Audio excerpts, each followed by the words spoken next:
Nos acompaña Carlos Ibarra, mejor conocido como el renegado musicólogo. Buenos días, Carlos. Bienvenido. Gracias. Buenos días. Buenos días. Oye, un tema que nos traes que cayó como anillo al dedo en este día, ¿no? Porque se cumplen 36 años de que falleció, de que murió el legendario Ian Curtis, ¿no? De que se colgó, se suicidó.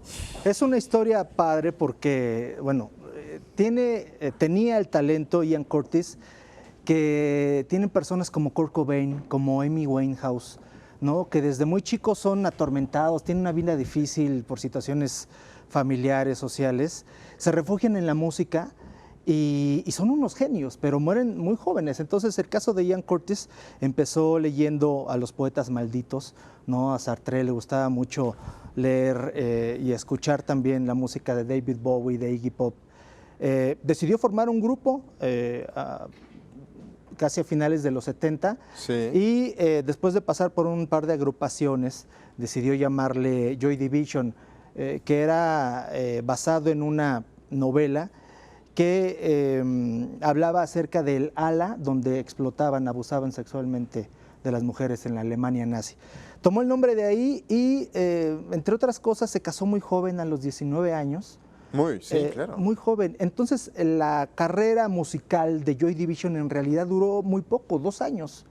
Estaban en Manchester, tocaban en clubs y tuvieron mucha suerte porque un presentador de la BBC los vio, les gustó mucho, le compró tanto el concepto que dice la leyenda que firmó con su propia sangre el contrato para demostrar la confianza que tenía en la música de Joy Division.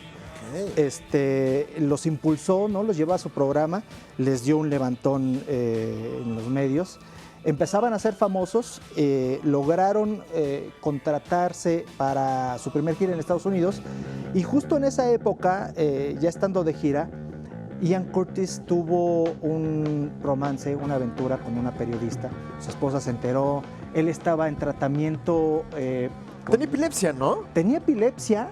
Sí. Y entonces estaba tocando de repente y le daba un ataque, caía al piso, entonces la gente no sabía si era... ¿Que estaba bailando? Ajá, no sabía si era baile, si era Claro, propósito, si era claro. qué, ¿no? Y no se sabía, y eso prendía mucho a la gente, ¿no?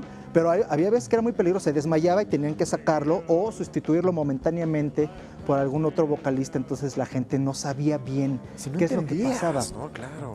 Entonces imagínate un joven de 20 años, 21 años, con esta situación, con esta enfermedad epiléptica, le empiezan a dar fármacos, afectaba su desempeño diario, Sí. más la carga de tener un matrimonio joven con problemas, las giras, y todo esto se estaba gestando, te digo, en una temporalidad muy corta. Al final, cuando ya estaban casi por irse de gira a Estados Unidos, un buen día, un domingo, un día como hoy de 1980, se sentó a ver una película de Werner Herzog que se llama Strossek, en donde narran la historia de un músico que termina suicidándose.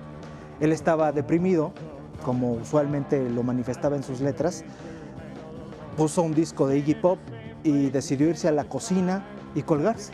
Se suicidó, al otro día llegó su esposa, lo encontró, tenían recién una niña de 1 año, ¿no? Sí. Es decir, estaba apenas formando su familia. Natalie, ¿no? Sí. Y una historia muy triste. Musicalmente, te repito, era o fue como muy de culto porque hablaba mucho acerca de la desesperación, de la soledad, de todo este tormento social que sentía Ian Curtis. Incluso Bono y muchas otras estrellas, muchos otros músicos de renombre lo catalogan como, pues es un músico un tanto oscuro. Bono decía que era la nube negra que te puedes encontrar en cualquier día soleado, ¿no? La música de Ian Curtis y de Joy Division. Al final, y después de su suicidio, fue incinerado, ¿no? Lo enterró su esposa, escribió un libro que sacó a la venta en 1995, en donde narra pues un poco su ascenso a la fama y el amorío, toda esta relación que tuvo con ella y con la periodista, ¿no? Efímera, ¿no? A la postre, los integrantes de Joy Division formaron un grupo que fue catalogado también como uno de los más importantes grupos indie de los 80, que fue New Order, y que siguieron sacando y experimentando cosas en la música. Sin embargo, se volvió un grupo y un agente de culto por esta situación en una vida tan corta musicalmente, tan atormentada, con esas letras tan características. Yo no me imagino ahorita a Bauhaus, a Interpol, a Arcade Fire sin Joy Division. Claro. ¿No? Realmente, pues una historia que quería recordar porque, como bien dice, se cumplen ya 36 años de su muerte, de su suicidio.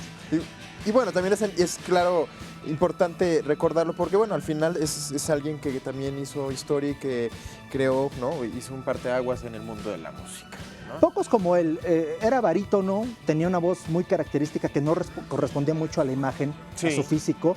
Entonces, imagínate eso, más los ataques, el baile.